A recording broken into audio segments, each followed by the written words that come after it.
சுப்மன் கில் பல ரெக்கார்ட்ஸ்களை வந்துட்டு இந்த லார்ட்ஸ் மைதானத்துல இப்ப பிரேக் பண்றதுக்கு காத்துக்கிட்டு இருக்காரு. சுப்மன் கில் ஏற்கனவே 2வது டெஸ்ட் மேட்ச்ல மட்டுமே ஒரு 20, 25 ரெக்கார்ட வந்து சொலையா தூக்கிட்டு போனாரு அப்படிங்கிறது வந்து எல்லாராலையும் அறியப்பட்ட ஒரு விஷயம். அந்த வகையில பார்க்கும்போது, இப்ப சுப்மன் கில் அவர்களுக்கு இந்த 3வது டெஸ்ட் மேட்ச்ல லார்ட்ஸ் மைதானத்துல இங்கிலாந்துக்கு அகைன்ஸ்டா விளையாடும்போது பல ரெக்கார்ட்ஸ் வந்து வெயிட்டிங்ல இருக்குது. அதாவது ஃபார் எக்ஸாம்பிள் பார்த்தோம்னா, most number of centuries for a batsman in a series. அதாவது ஒரு சீரிஸ்ல அதிகபட்சமான ஒரு டெஸ்ட் சீரிஸ்ல அதிகபட்சமான செஞ்சுரீஸ்கள அடிச்ச ஒரு பேட்ஸ்மேன் அப்படிங்கிற வரிசை பட்டியல்ல அப்படியே கிட்ட வந்துகிட்டு இருக்காரு அவரு. இந்த டான் பிராட்மன், சுனில் கவாஸ்கர் இந்த லெஜெண்ட்ஸ் உடைய நேம் எல்லாம் கிராஸ் பண்றதுக்கான ஒரு இடம்.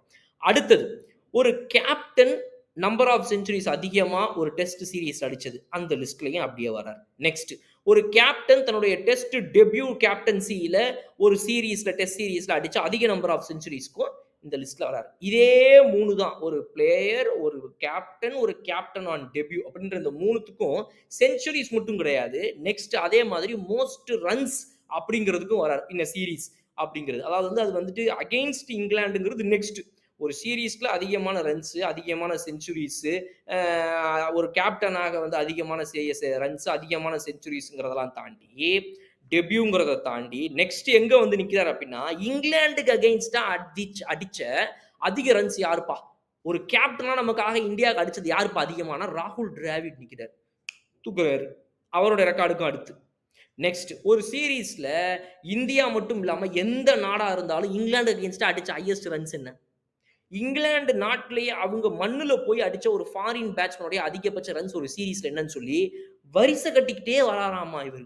ஏற்கனவே இவர் ஒரு மேட்ச்ல மட்டுமே 400க்கு மேல அடிச்சு விட்டாரு. இதுலயே பல பேருடைய மொத்த சீரிஸ் ரன்ஸே தாண்டி வந்துட்டாரு. இது பத்தாததுக்கு பாக்கி இருக்கிற 3 மேட்ச சேர்த்து வச்சு பார்த்தா, இது எங்கேயோல போகுது ஆத்தத்து அப்படின்னு சொல்லி பல பேர் வந்து வாய பொளந்து பார்த்துட்டு இருக்காய்ங்க. அந்த அளவுக்கு வந்து மிக முக்கியமான ரெக்கார்ட்ஸ்களெல்லாம் அடிக்கிறதுக்காக எல்லா வேலைப்பாடும் நடந்து கொண்டிருக்கிறது. நம்மளுடைய சுப்மன் கில்லுடைய இந்த ஸ்டாட்ஸ் புக்க பார்க்கும்போது. பட் சுப்மன் கில் இந்த ரெக்கார்ட்ஸ் எல்லாம் மைண்ட்ல வச்சுட்டு விளையாடுறாரா?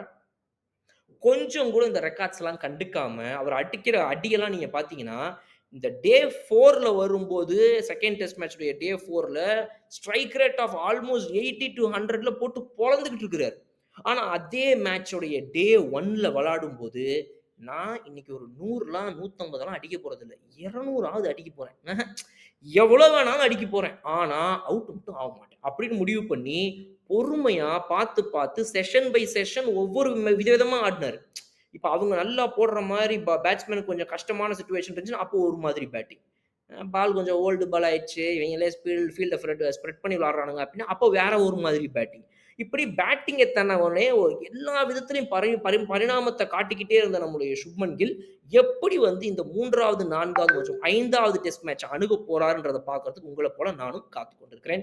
இன்னொரு சூப்பரான வீடியோல நான் உங்கள வந்து பார்க்குறேன். அதுவரை விடைபெறுவது உங்கள் பலம். Okay bye.